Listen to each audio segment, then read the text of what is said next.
감사합니다. 안녕하세요. 네, 오늘 인터뷰에 참여해 주셔서 감사드립니다. 1967년 유학으로 미국에 오셨다고 들었습니다. 처음 어느 지역으로 오셨고 연고가 있어서 미국 유학을 결정하셨는지 아니면 다른 이유가 있으셨는지요? 네. 연고라기보다는 하나의 동기라고 할 수 있는데요. 저희 고모가 한 분 계시는데 이화여대 영문과에서 전임 교수로 일을 시작을 하셨는데 그때 저가 마침 고등학교를 졸업을 하고 이화대학을 가게 됐어요. 그래서 저는 이제 고모가 영문과를 하셨으니까 나는 불문과를 하겠다 하고는 불문과를 지원을 했고, 그리고 늘 생각하기를 나도 이 다음에 크면 직업으로 대학교에서 가르치는 게 좋겠다 이런 생각을 했던 것 같아요. 그래서 학부를 졸업을 하고 나니까 대학원을 또 하게 됐고 이화대학에서 그러면서 대학원을 하는 동안 이화대학의 가장 무서운 선생님들 김정옥 학생처장, 또 김옥길 학교 총장 선생님, 또 명예총장이시고 이사장이셨던 김환란 선생님, 이 세 분 사무실에서 다 조교로 일을 했어요. 그래서 이화대학에서 약 3년을 일을 하고 또 불문과에서 석사학위를 받은 뒤에 이제 집에 아버지께 저 이제 미국을 가야겠어요. 그랬더니 미국 가서 뭘 할 거냐고 그러셔서 뭐 미국 유학을 해야 한국에 오면 가르칠 수 있는 것 같으니까 미국으로 가겠다고 그랬더니 네가 알아서 해라 그러시면서 제가 이제 UC 버클리에 입학원서를 내고 어드미션을 받았어요. 그래서 UC 버클리로 왔죠. 67년 1월에 언어학과를 찾아갔어요. Linguistics라는 건데 한국에서 제가 언어학 개론을 배운 적이 있어요. 그래서 언어학과를 찾아가서 내가 오리지널리 한국에서는 불문과를 전공하기로 왔지만 불문과에 갔더니 내 불어 실력으로는 도저히 대학원을 할 수가 없다. 그러니 불문과에서 나를 받아주겠냐 그랬더니 너는 불문과 학부를 언어학과 학부를 공부하지 않았으니까, 학부 전공을 안 했으니까 우리가 필요로 하는 필수 과목이 많다. 학부 과목이. 그런데 그것들을 다 할 마음이 있냐? 그러면 받아주겠다 그러더라고요. 그래서 얼마나 걸리겠냐고 그랬더니 약 2년이 걸릴 거라고 그러더라고요. 그래서 그때부터 언어학과로 갔어요. 그래서 이제 제가 처음으로 미국에서 언어학이 뭔가를 공부하는데 참 지금도 제가 배운 과목들을 저는 아직도 기억을 하고요. 그것이 얼마나 많은 도움이 됐는가를 지금도 감사히 여기고 있어요. 그래서 거기에서 학부 필수 과목을 다 하고 그 다음에 대학원 필수 과목을 한 후에 이제 박사학위 과정에 오럴 시험을 봤어요. 그것이 1973년이에요. 그러니까 7년부터 약 7년이 걸려서 7년이 걸려서 언어학과의 과목 필요한 그 과목과 공부를 다 했어요. 그리고 이제 소위 박사학위 공부를 하기 위한 오럴 시험이라는 게 있는데 구두 시험, 그거를 패스를 했더니 그때 뭐를 주는 거 하니 증서를 하나 주면서 Candidate in Philosophy라고 그래요. 그거를 그게 무슨 소리냐 하면 PhD의 후보자다. 그런 증서를 하나 주더라고요. 그래서 이제 저에게 남은 일은 뭐냐 하면 한국어에 대한 내가 전공하는 과목에 대한 논문을 쓰는 거예요. 박사 논문을. 근데 보통 사람들이 그 논문을 4, 5, 6년, 7년까지 걸려서 써요. 근데 저는 그때 이 UC 버클리의 한국어를 전공으로 아는 분은 하나도 없었어요, 교수가. 그리고 그러기 때문에 나한테 어드바이저가 될 사람이 없어요. 논문을 지도해 줄. 그리고 나 자신도 한국어에 대해 어떤 논문을 써야 될까를 모르겠더라고요. 솔직히 공부는 했지만 어떤 논문을 한국어에 대해 써야 공헌이 될 건가 이걸 모르겠더라고요. 그런데 또 마침 71년에 결혼을 했네. 그래서 73년에 첫 아기를 가지게 됐어요. 네, 공부도 해야 되고 가정도 가져야 되고 여러 가지가 겹치니까 저는 개인적으로 생각할 때 내가 언어학의 박사를 할 게 아니라 차라리 엄마 노릇을 하고 가정을 가지고 그냥 직장 생활을 하는 게 낫겠다. 그래가지고 그때 제가 더 이상 공부는 안 한다 하고 그만둔 거예요. 그래서 아직도 제가 그 박사 논문이 없는 박사가 아니고요. 그리고 그냥 석사 학위만 둘을 갖고 있어요. 그래서 언어학과에서도 석사 학위를 하나 주더라고요. 그러고 불문과에서 석사를 받았고. 그 당시 미국으로 오실 때 이용한 교통수단은 어떤 거였는지요? 아이고, 그때는요, 그 노스웨스트에 DC-9이란 제트기가 있었어요. 그때 이제 처음으로 제트기가 다녔는데, 그때 그 항공료가 자그만치 450불이에요. 그게 그때 큰 돈인 게, 그 당시 한국에 1967년 한국의 GNP가 per capita, 그러니까 1인당 소득이 150불이에요.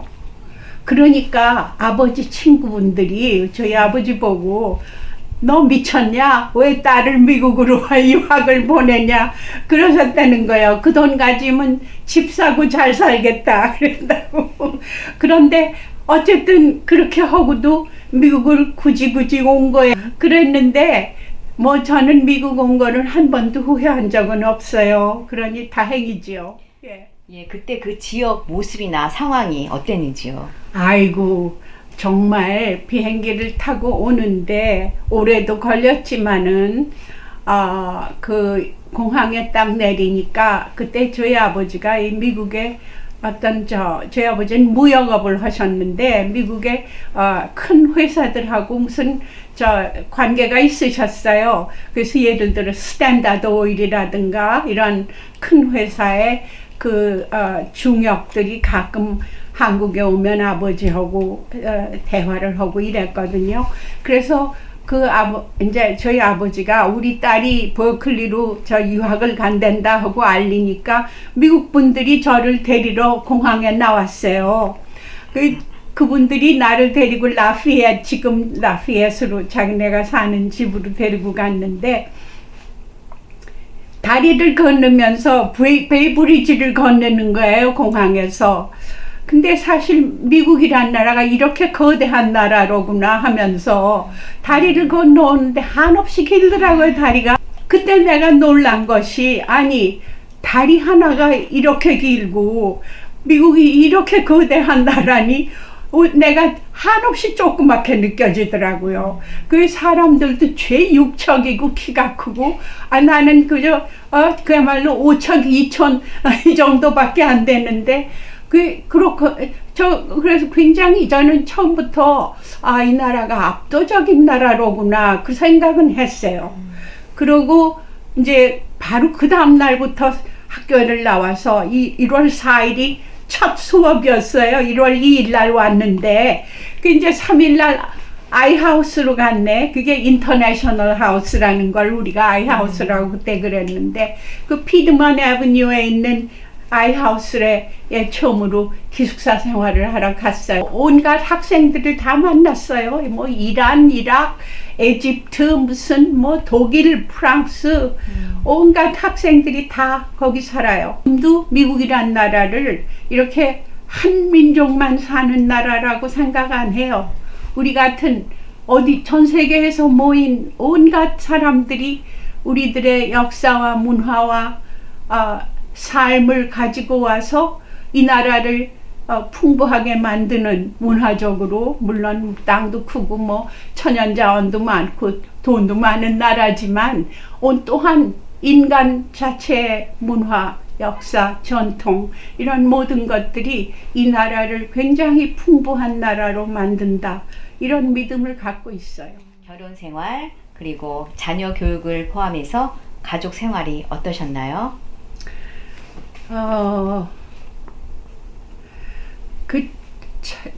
제가 처음으로 항상 힘들다 느꼈던 거는 미국엔 도움이 그렇게 도움이 많지가 않아요. 한국은 사람이 많으니까 항상 뭐 집에 일하는 사람이 식모 아주머니,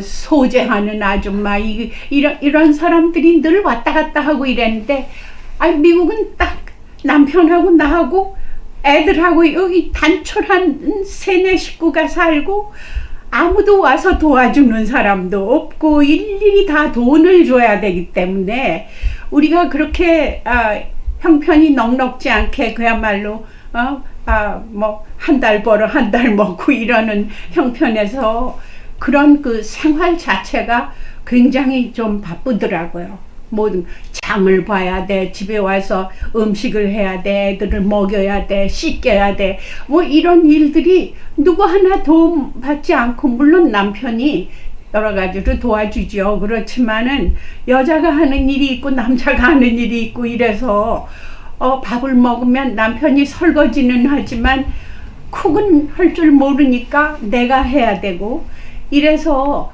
그 삶 자체는 좀 바쁘더라고요. 바쁘고 좀 궁하다 그럴까. 근데 사실 고향 생각도 많이 했지만 어떻게 생각하면 나는 고향이라기보다는 그 사람이 그리운 거야. 식구들이. 그러니까 뭐 아버지, 엄마, 뭐 할머니, 고모, 뭐 동생, 이런 그러니까 내가 많이 한 일이 뭔지 아세요? 편지 쓰는 일이에요. 그때부터 내가 편지 쓰기에는 아주 1등이야. 걸부터 온 편지를. 그래서 내가 나중에 보니까 편지가 또 받은 편지, 보낸 거는 난 몰라. 그렇지만 받은 것도 지금 저 가라지에 박스 있어요. 그래서 편지를 많이 썼고, 그리고 한국도 후에는 갈 수 있으면 애들이 좀 큰 다음에는 대강은 1년에 한 번을 가려고 노력을 했어요. 그래서 왔다 갔다 하고, 가끔은 장거리 전화, 옛날에는 이걸 신청을 해놓으면 한 20분 후에 다시 따르릉 하고 전화가 와요. 지금 연락이 됐대. 선이 연락이 됐으니까 얘기할 수 있다고 이러고 했어요. 그리고 사회 활동이 활발하셨는데요. 한글 발전에 크게 이바지하신 것으로 알고 있습니다. 그 삶에 대해 이야기를 듣고 싶습니다. 아이고, 저는 정말 일을 많이 했어요. 솔직히 일이라는 게 뭐 큰 일을 해서 공헌을 했다는 게 아니고 그 직장 생활을 많이 했다는 거죠. 그런데 74년에 이제 제가 애를 73년에 낳고 얘가 1살이 됐을 때 한국을 갔어요. 그때 이제 할머니가 아직도 생존하고 계셨기 때문에 남편을 할머니한테 소개를 하려고, 왜냐하면 저는 집에서 굉장히 반대하는 결혼을 했거든요. 이 국제 결혼한다고 얼마나 반대를 해요. 그런데 이제 할 수 없이 결혼을 했는데, 어쨌든 그래서 할머니를, 신랑을 할머니 보이려고 데리고 갔어요. 손주도 증손이 났으니까, 외숙 증손이지만. 그래서 짐이 제가 아들을 데리고, 애 1살짜리를 데리고 남편을 데리고 한국을 가서 한 달을 있었는데, 돌아와서 이제 잡을 찾아야겠다 하고 있는데 마침 그때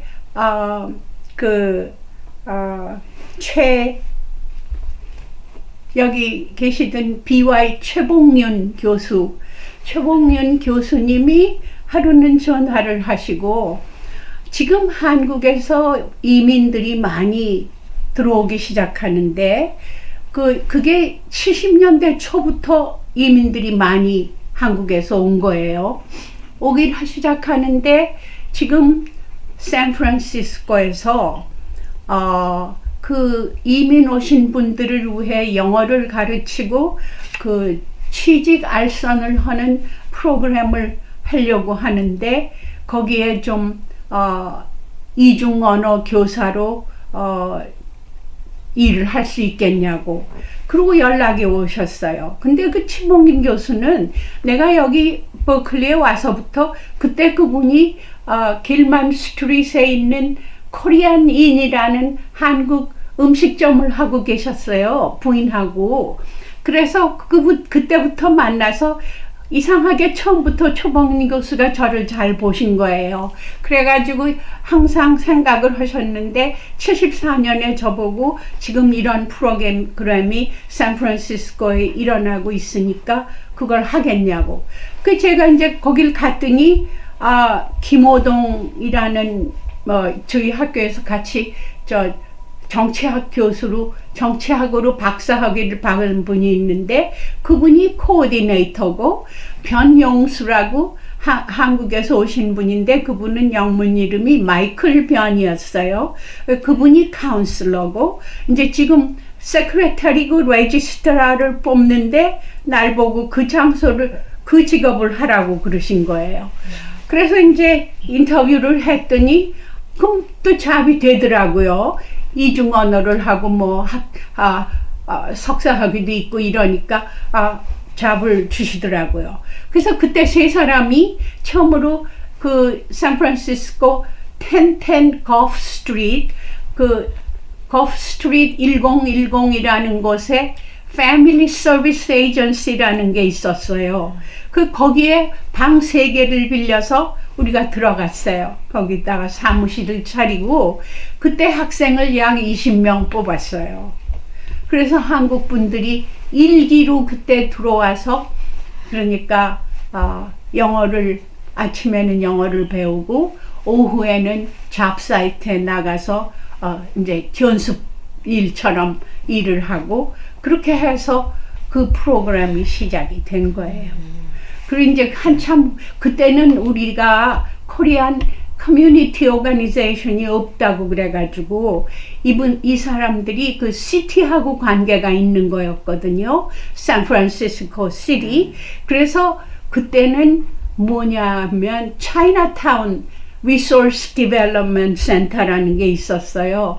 그거를 줄여서 CRDC라고 했는데 그때 해리엇 헤이버라는 사람이 거기에 치프 executive고 김오동 씨는 코리안 유닛이라고 그래서 자기네들이 한국에서 오신 분들을 봉사할 수 없으니까 코리안 유닛을 하나 만들어서 거기에 우리를 하나의 일부분으로 쳐서 거기에서 펀딩을 받아가지고 그 일을 한 거예요.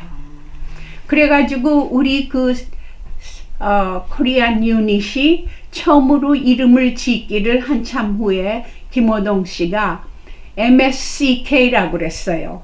그래서 MSCK가 뭐냐 하면 Multi Services Center for Koreans예요. 그래서 그것이 Multi Services Center for Koreans. 그래가지고 그게 어디 있었냐? 마켓 스트리트하고 6th Avenue에 960 마켓, 960호 마켓 스트리트. 아래층에는 윅 스토어가 있고 윅샵이 가발 상점. 2층에 우리가 2층을 빌려서 교실을 짓고 그때부터 영어 교습 가르치고 잡사이트 나가서 잡 디벨롭하고 이래가지고 계속 그리고 펀딩이 점점 늘어서 나중에는 한 번에 60명씩 클래스를 3씩 해서 초중급으로 만들어 계속해서 할 수 있었던 거예요. 어떻게 버클리라는 대학에서 한국어를 가르치게 되셨는지 그 계기에 대해서 말씀해 주세요. 네, 제가 여기 1967년에 버클리 대학에서 대학원 공부를 하러 왔잖아요. 그래서 이제 약 1년을 학생으로 있었고, 어느 학과에서. 그러고 68년 전인데 그때 여기 한국 유학생이 한 20명 정도 있었어요. 대학원에. 학부에는 물론 한국 학생이 거의 없고요. 그랬는데 그 학생 중에 이성미 씨라고 후에 정신문화연구원인가에서 교수로 계셨던 분, 이성미 씨가 저보고 자기가 그때 한국어 조교를 하고 있었는데 마이클 로저스라는 교수님을 찾아가 보라고, 그 동아시아 그때는 언어 문학과였는데 이제 거기를 찾아갔더니 어플라이를 하라고 그러시더라고요. 그래서 거기서 저 대학원생으로 이제 조교 TA라는 거, 소위 Teaching Assistant이라는 거를 이제 뭐라고 그러나 어플라이를 신청을 했죠. 그랬더니 그해 가을부터, 그러니까 68년 가을부터 가르칠 수 있냐고 연락이 왔어요. 그래서 그러겠다고. 그래서 이제 그때는 그 마이클 로저스라는 교수님이 한국에 관한 것은 가르치시는 단 한 분의 미국 교수였어요. 그래서 이제 그분의 조교가 됐죠. 그래서 그때 이제 한국어는 초급 1급 비기닝이라고 그래가지고 코리안 1A라고 그랬는데 거기 한 반이 있어요. 그러면 이제 학생이 한 12명, 많으면 12명 정도 되고 학기 말이 되면 한 6명 정도 되더라고요. 근데 그 클래스를, 그러니까 교수님이 일주에 2번을 들어가시고 내가 3번을 들어갔어요. 그러니까 그게 유닛이 꽤 많아. 5학점짜리라 일주에 5번을 만나는데 로저스 교수님이 2번을 들어가시고 제가 3번을 들어가서 저는 주로 한국어 회화 또 발음 같은 거 교정해 주고요.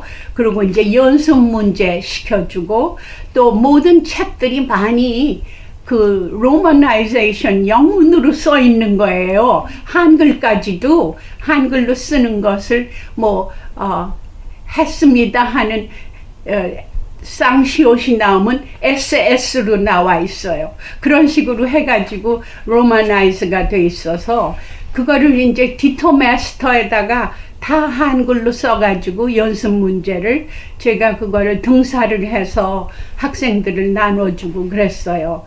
그렇게 해서 그렇게 1급만 한 몇 년을 가르쳤나. 73년 제가 이제 결혼을 하고 아기를 가지게 돼가지고 출산을 하게 되니까 그때 그만뒀죠. 그래서 73년 3월 말까지 가르쳤으니까 한 몇 년을 가르쳤나. 적어도 한 5년 정도 가르쳤나. 그러고 5년 안 되는 건 4년 반 정도. 그렇게 하고 그만뒀어요. 그리고 이제 추산을 하고 그리고 1년을 집에서 아기를 보고 있었는데 그 다음에 샌프란시스코에 한인 인력개발원이라는 그 프로그램이 생겨서 그때 이제 한국에서 오시는 이민들이 많이 오기 시작했거든요. 그래가지고 그때 영어를 가르치는 일을 또 시작했죠. 그래서 제가 그 한인 인력개발원에서 약 6년을 있다가 1980년에 그만두고 이제 집에 있었는데 이제 80년에 다시 버클리에서 벼랑간 한국어 신청 학생이 2배로 늘었다는 거예요. 그래서 보통 20명 정도 되던 클래스가 40명이 됐는데 이 반을 하나 늘려야 되겠어서 선생이 필요한데 저보고 나와서 가르칠 수 있겠냐고. 다행히 제가 그때 아무것도 하질 않고 있었기 때문에 그러겠다고 그래가지고 그 다음 날로 나가서 그 한국어 1A를 다시 시작을 한 거예요. 그러니까 그동안에 6년이란 시간을 영어 가르치고 뭐 한국에서 이민 오신 분들하고 주로 생활을 하다가 다시 버클리로 온 거죠. 그래가지고는 2008년 제가 은퇴를 할 때까지 약 28년을 그야말로 쉬지 않고 한국어를 가르쳤어요. 버클리에서 한국어를 가르친다는 의미는 어떤 것이었나요? 아이고, 그 굉장히 중요한 질문인데,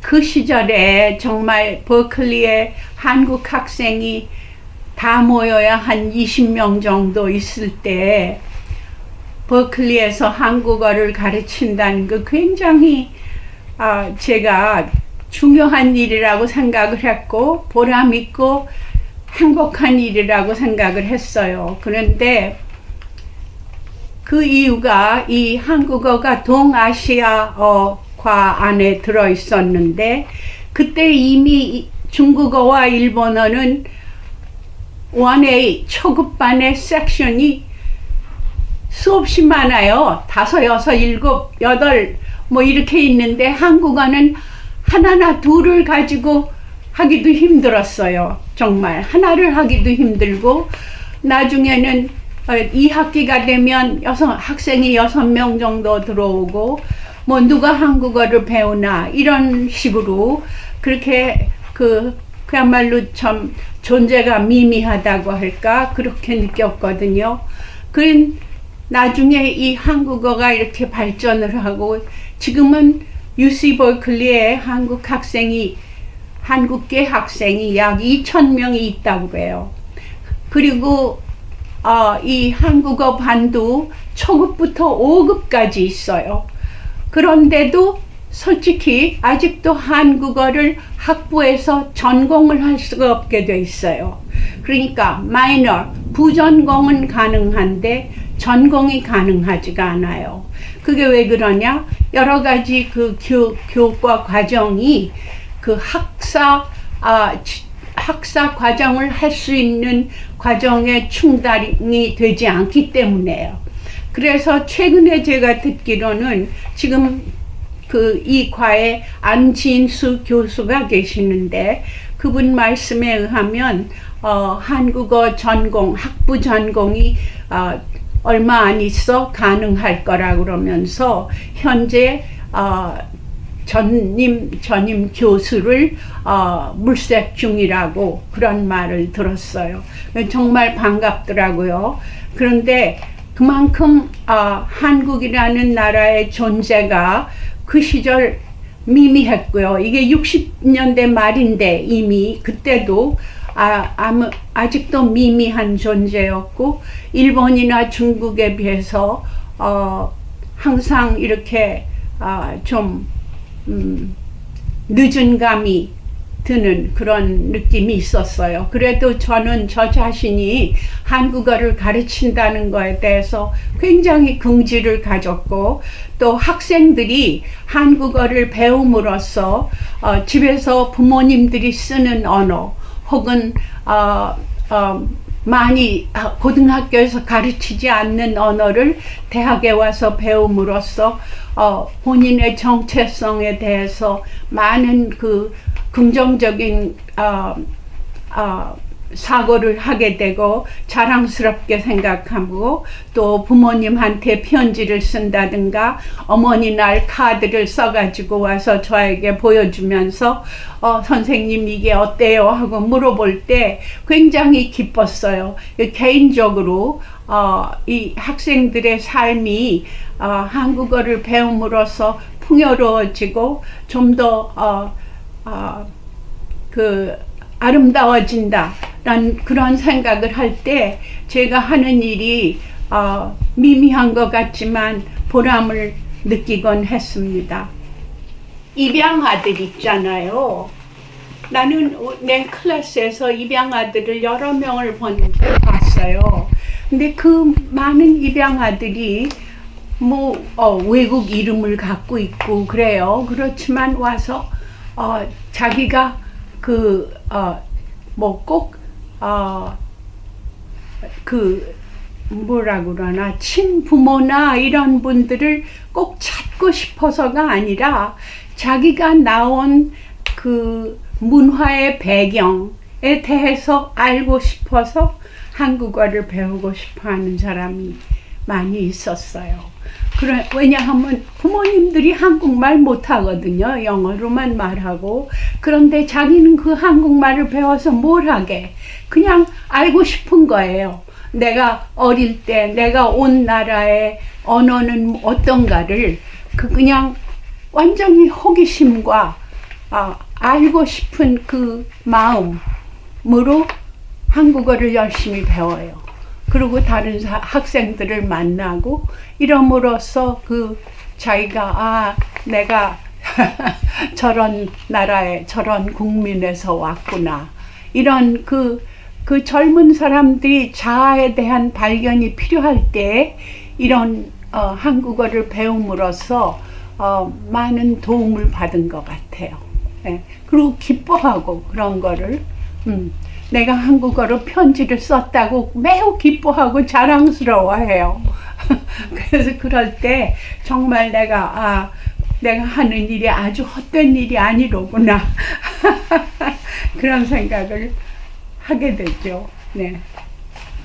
그렇게 평생을 한국어 발전과 교육 관련 일들을 하셨는데 왜 그렇게 지속적으로 하게 되셨는지요? 저는 항상 언어를 좋아했어요. 어려서부터. 제가 어렸을 때는 고모 말씀에 의하면 제가 어렸을 때 한국 나이로 4살이 돼도 말을 못하더래요. 그래서 고모나 삼촌이 너 벙어리야? 그러면 고개만 흔들고 아니라고 그랬대. 그러더니 4살이 지내니까 말을 하는데 그때부터는 그러니까 문장으로 말을 하더라는 거예요. 이것저것 이러지 않고 뭐 하세요라든가 뭐 이런 식으로.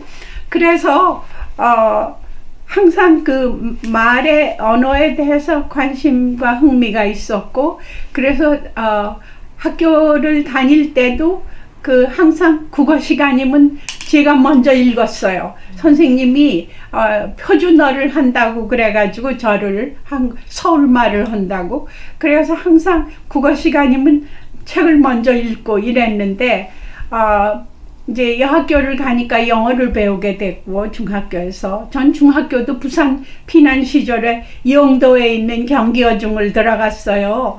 그래가지고 그때 김순애 선생님이 음악 선생님이시고 조정호 선생님이 영어 선생님 또 나중에는 서울로 와가지고는 방곤 선생님이 불란서에서 유학하시고 금방 돌아오셨는데 저희 학교에 불어 선생님으로 불어 강사로 나오셨어요. 그래서 제가 그분한테 아베세대를 배우고 불어를 배우게 된 거예요. 그래서 대학을 갈 때는 난 영어는 이만하면 벌써 많이 배웠다 하니까 영어를 고등학교에서 6년을 배우니까 그러니까 이제 불문과를 갔죠. 그리고 이제 미국에 와서는 또 다른 언어를 배우게 되니까 뭐 중국어도 배우고 이것저것 조금씩 많이 배웠어요. 언어를. 그래서 항상 일을 하면 언어를 중심으로 하는 일을 하겠다. 하니까 언어 선생님이 될 수밖에, 이중 언어 선생이. 그래서 ESL도 가르치게 되고 한국어도 가르치는데 역시 영어로 표현을 할 수 있으니까 영어를 하는 네이티브로 하는 학생들을 가르치기가 쉽죠. 그래서 결국은 그냥 저한테 주어진 일 같아요, 거의. 그리고 언어를 하는 일이 재미있고 그러니까 결국은 또 번역도 하게 되더라고요. 한국 문학을 보면서 한국 문학이 세계적으로 알려지려면 역시 번역을 통하는 수밖에 없구나. 그래가지고 영문 번역을 시작을 한 거예요. 그렇게 해서 사실은 제가 윤동주를 굉장히 깊이 알게 되고 사랑하게 되고 그랬어요. 그래서 김승희 시인도 번역을 했고 또 윤후명이라는 소설가가 있는데 그분의 중편 소설도 번역을 해서 책으로 나왔고요. 그리고 이제 그거는 물론 제가 하는 일이 무슨 뭐 베스트셀러가 된다든가 그야말로 돈을 버는 일은 아니에요. 그렇지만 저에게는 뜻이 있고 의미 있고 그리고 굉장히 중요한 또 내가 즐기는 일이니까 제가 안 할 리가 없죠. 그리고 그 교수직에 근무하시면서 소수민족으로서 어떤 차별을 받거나 하시지는 않으셨는지요? 참 좋은 질문인데 제가 소수민족의 여자의 뭐 여러 가지 그 정말 뭐라 그러나 좋지 않은 조건들을 갖고 있는 형편이었지만 전 한 번도 저 자신이 차별 대우를 받는다는 생각을 해본 일이 없어요. 왜냐하면 저는 미국이란 나라가 단순한 이런 한 가지만 갖고 사는 나라가 아니라고 생각해요. 제가 만난 모든 미국인들은 굉장히 여유가 있어요. 문화적으로, 뭐 경제적으로, 뭐든지 심리적으로, 정신적으로. 그래서 제가 미국에서 배운 거는 여유 있는 생각인 것 같아요. 뭐든지 절망이 아니야. 이거 아니면 죽는다가 아니에요. 이거 아니면 또 다른 옵션이 있겠지. 이거 아니면 저거 하지. 이런 식으로 그러니까 선택의 자유 이런 것들을 갖고 있기 때문에 저는 저 자신이 누가 나를 소수민족이고 아시안이라고 뭐 차별한다, 구별하고 구박한다 이런 생각을 해본 일이 없어요. 네, 정말 해본 일이 없어요. 여러분들 모두도 굉장히 긍지를 가지고 우리 문화가 중요한 거고 우리가 가진 것이 이렇게 훌륭한 거구나 이런 생각을 하시면 절대로 그렇게 절망을 할 필요가 없어요. 좋은 말씀 감사합니다. 아이 천만에. 올드 타이머 및 후세들에게 하시고 싶은 말씀이 있으신지요? 언제나 감사하시고요. 또 주는 것이 받는 것보다 그야말로 축복이고 우리에게 주어지는 모든 삶이 이것이 얼마나 큰 축복이고 감사인가 그거를 생각하면요. 그러면 세상이 행복하고 그리고 일부러 우리가 행복을 찾아다닐 필요가 없어요. 그냥 감사하면 저절로 행복해요. 샌프란시스코 한인역사박물관에는 언제 어떻게 참여하시게 되었고 무슨 일을 하고 계신지요? 제가 별로 하는 일 없는데 이런 질문을 주시네. 아마 처음 시작할 때부터 좀 관심이 있었던 것 같아요. 왜냐하면 우리 문화와 역사 또 우리의 삶, 뭐 전쟁이든지 모든 이런 어려웠던 우리의 가난이라든가 이런 것들도 어떻게 보면 그 반대로 생각을 하면 항상 축복이기 때문에 이런 거를 우리가 모아서 지니고 그곳에서 우리가 어떤 긍지와 의미를 느낄 수 있다면 굉장히 중요한 일이라고 생각해요. 그래서 앞으로 젊은 세대들에게도 뭐 한국말을 하든 못하든 그 상관없이 그 한국에 대한 우리가 누군가에 대한 어떤 그 의미와 존재 그리고 중요성을 우리가 느낀다면 그것이 역사박물관이 할 수 있는 그걸 보존하고 발전시키고 또 그것이 좋은 일인 것 같아요. 저희가 함께 일하시는 분들께 또 저희 봉사자들 그분들께 하고 싶으신 말씀이 있으신지요? 아이고 이렇게 정말 열심히 이렇게 성실하게 일하시는 거 너무 감사하고요. 또 이런 그 일을 통해서 여러분들의 삶도 더 풍요해지기를 기원합니다.